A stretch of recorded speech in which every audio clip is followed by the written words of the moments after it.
All right, so we're back working on this 2013 Dodge Dart, and so this car has 195,000 on it right now. And we'd already done the front wheel bearings, and the back ones are still going for now, but doing some other work to it, and I'm going to go ahead and put some new moog wheel bearings on the rear.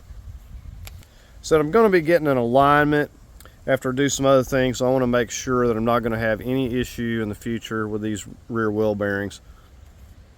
So we're going to go ahead and get started. I'm going to show you the wheel bearings I got. All right, let's go ahead and take these out, look at them. As you can see, they are thoroughly packed with grease. Really good red grease.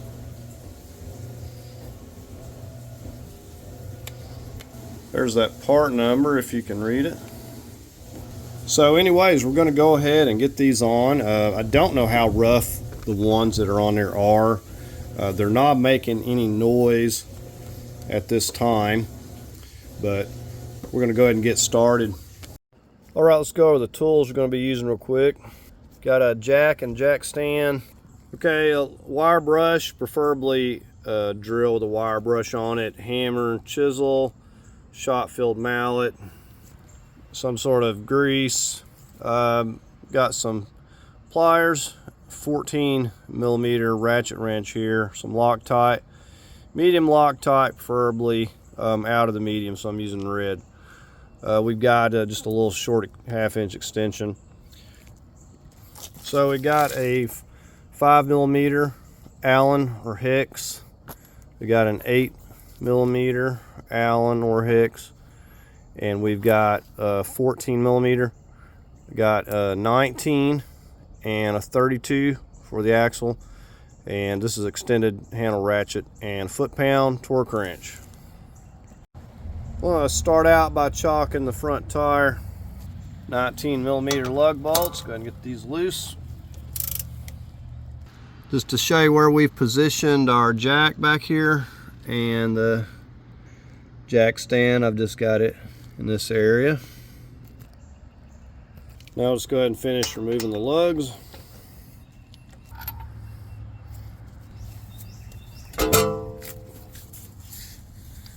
I'm going to start out with this 5 right here, if I can hold it.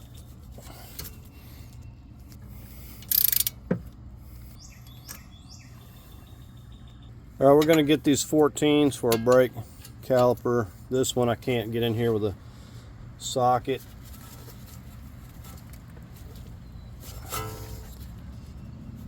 All right, it's really tight.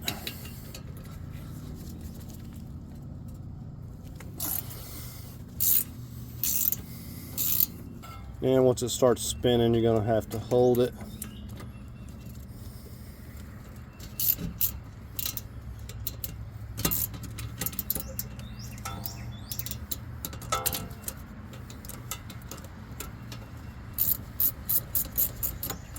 All right, let's get on the lower. All right, this one I can get down here.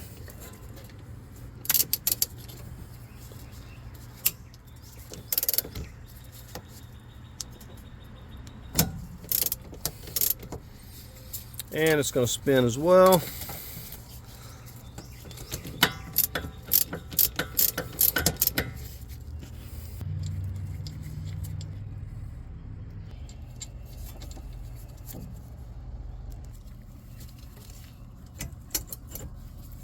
Now there'll be some clips that fly off of this brake pads. All I've done is just crammed it back there. Yeah, these little springs will fly out.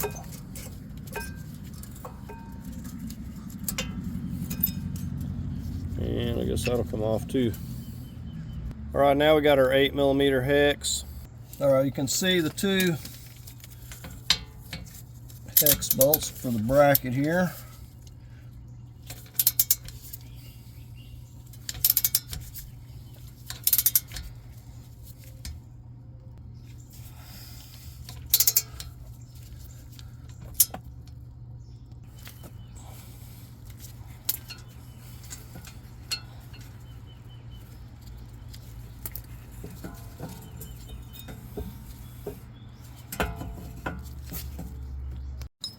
Alright, this is where we're going to use our hammer and chisel. We're just going to start working around this lip here. Just kind of drive it down in there between that and the bearing hub.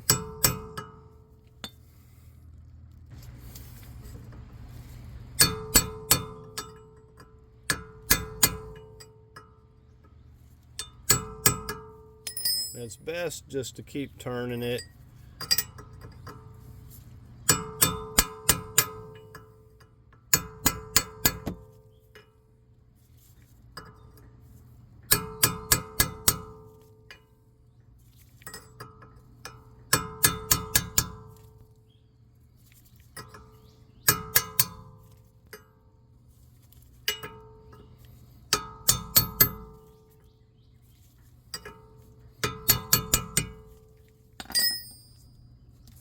Almost.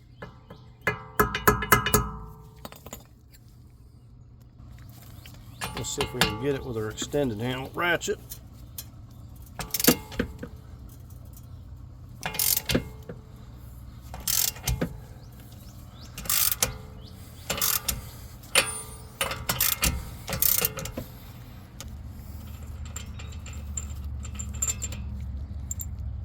All right, let's see what happens here.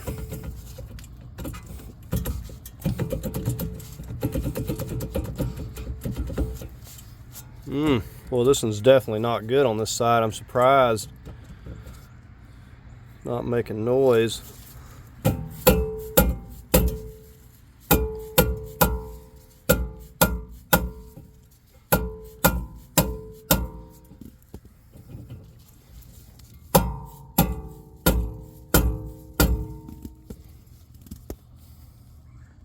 So the rotor stuck to the hub. That's why it's not coming off, but also that's the reason I removed this nut. It's easier to remove it this way normally. However, this for some reason, like the bearing's loose, but it is stuck. But usually they'll just pull right off.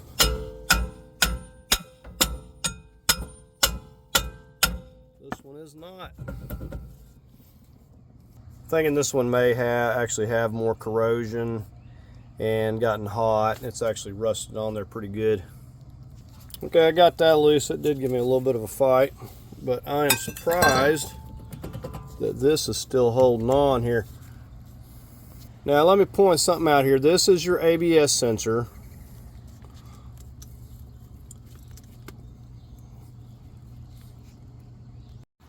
Okay, so if you want to be extra cautious, you can get the 10mm on the back side of this and take that out.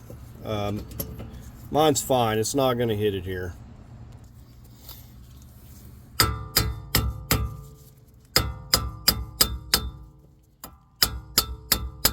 It feels like it's just barely hanging on.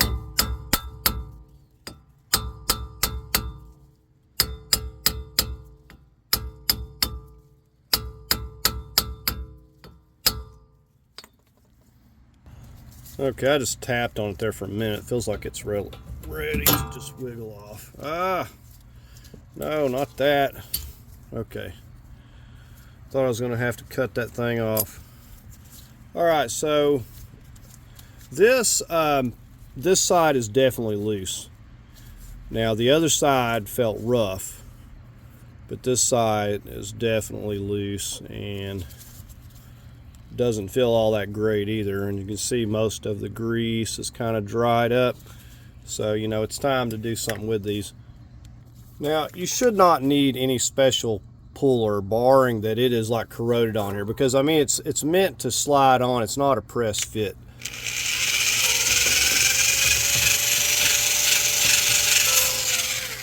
Now be careful when using this. Don't be grinding the metal against this part. Right, we'll just give it a little wipe down. And just to prevent, you know, some rust and corrosion, I'm just going to put a little bit of this on this shaft. This back here is aluminum, so it's fine. Now I don't want to get this on the threads. Right, we got our nice new moog bearing. Don't that look a lot better?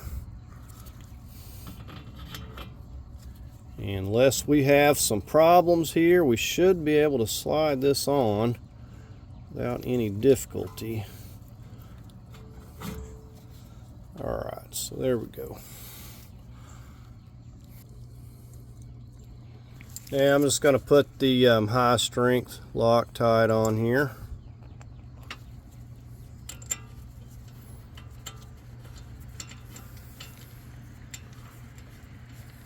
Got our 32 millimeter axle nut, or socket. Now this nut does feel like a locking nut anyways, but I just put the Loctite as an added precaution. Alright, we're going to go 130 foot-pounds here.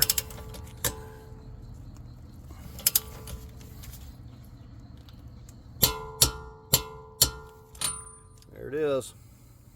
And we'll run the drill over this a little bit as well.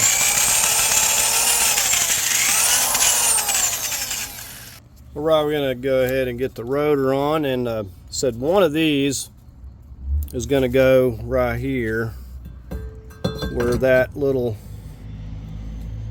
this goes back. That's our 5 millimeter hex bolt.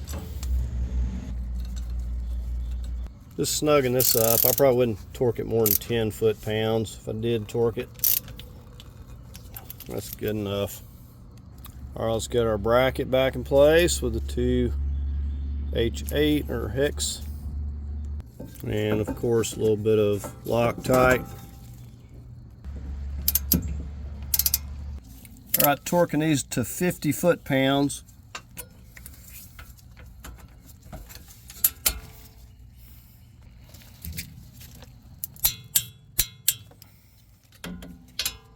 And do them once and double check them.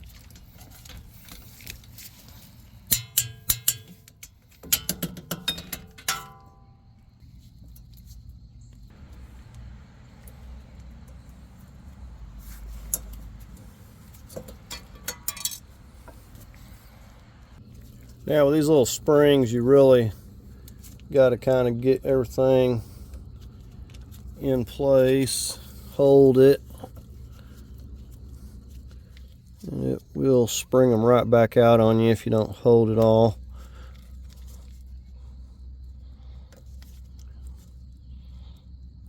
Yep.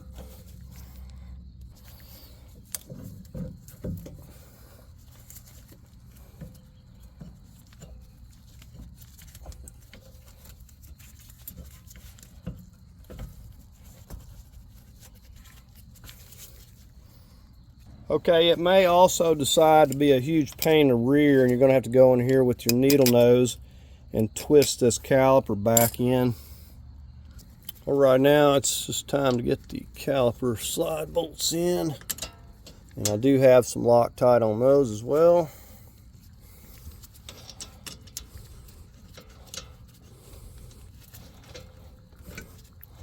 And of course these are going to spin going back in too, so you're going to have to hold them. Now it doesn't take much to hold these. You can pretty much hold it with your finger. I'm just snugging this top one up nice and snug, and I'll torque the bottom. 25 foot-pounds on the bottom here that I can get to. Alright, now as far as this goes, this cap, I'm just putting a little bit of this around this, and it's just going to help it go back into place. It's going to be snug regardless.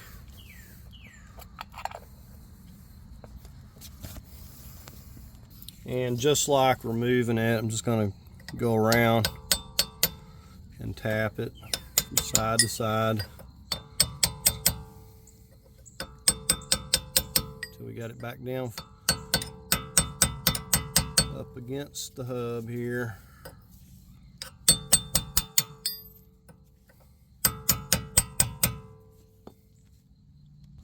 Alright, so ready for the tire. All right, we'll get this lowered back down and get the wheels torqued. Torque these to 100 foot-pounds.